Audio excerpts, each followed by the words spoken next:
Heyo, welcome to another day, wherever you're at in your day. I hope that you're doing well, and I'm out here just wanting to express myself and getting into speaking on something that I'm going through. I can only speak from my own experience, and today what's on my mind is the idea of accepting versus submitting to the circumstances that you have in your life.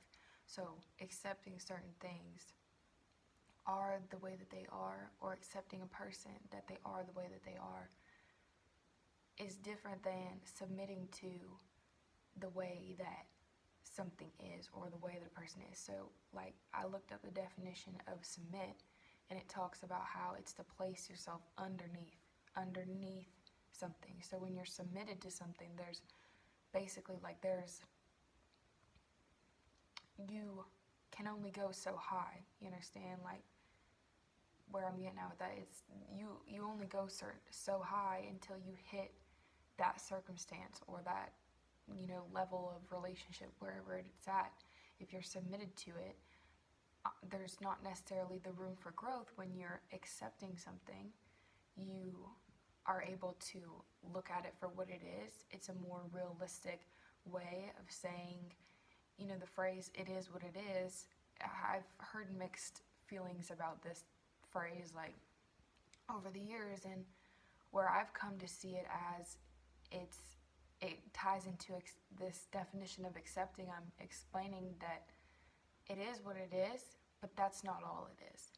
So it's like, I accept something for the way that it is, and given it the space to just be what it is. Like, lots of times accepting something, specifically talking about things that are outside of ourselves or outside of our control, accepting something that's not in our control is a very healthy way of just distancing and creating space for that to be that and us to be us.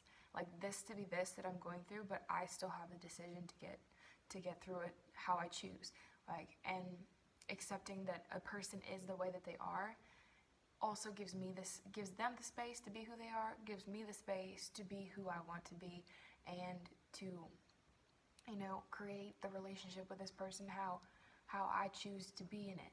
And so accepting this different perspective on accepting has really changed a lot of things in my life. And going through where I'm at, I'm wanting to start and just talk on some things, like have conversations, like be expressing myself in a different way. And so I'm really passionate and excited about lots of these things that I plan on sharing, and I'm accepting the fact that I'm not where I'm at, because I come from a tendency, as I say, I'm a recovering perfectionist, because I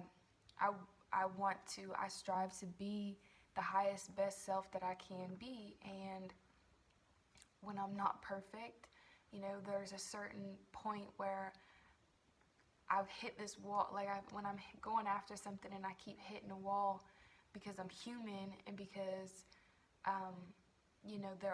there are certain things that affect like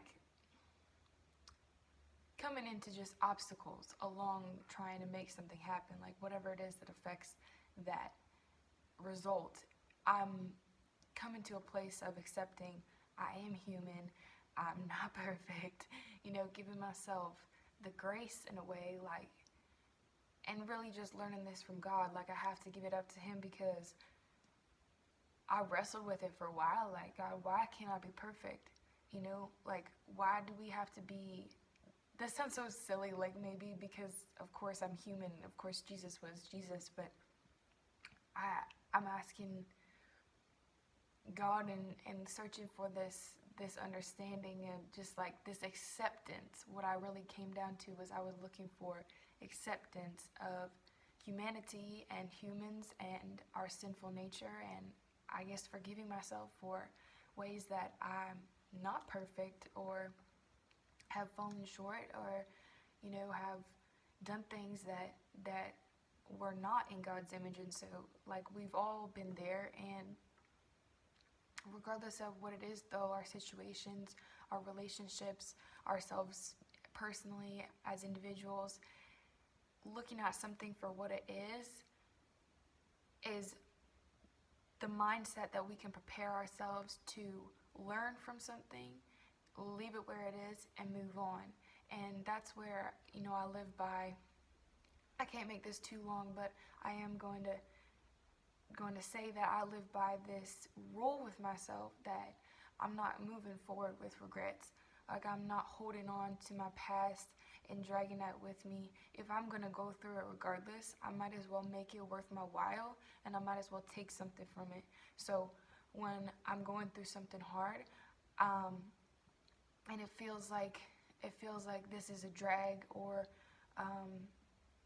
it's painful, whatever it is, I'm still going to look at it, and in reflecting, I give it the time of day, I give it the space by accepting it, and I take away the lesson that I can from it, and I just add that to my bag of experience and knowledge, like imaginary, metaphorical bag of experience. I don't know, I just like, it's kind of sometimes you just throw it in the back of yourself, and not consciously, like just taking the lessons up is what I'm talking about. Taking the lessons and using them to propel you forward into the next season of life, or into the next step of business, or into the next step of relationships, whatever it may be. This is the approach that I really go for, getting as much as I can out of life.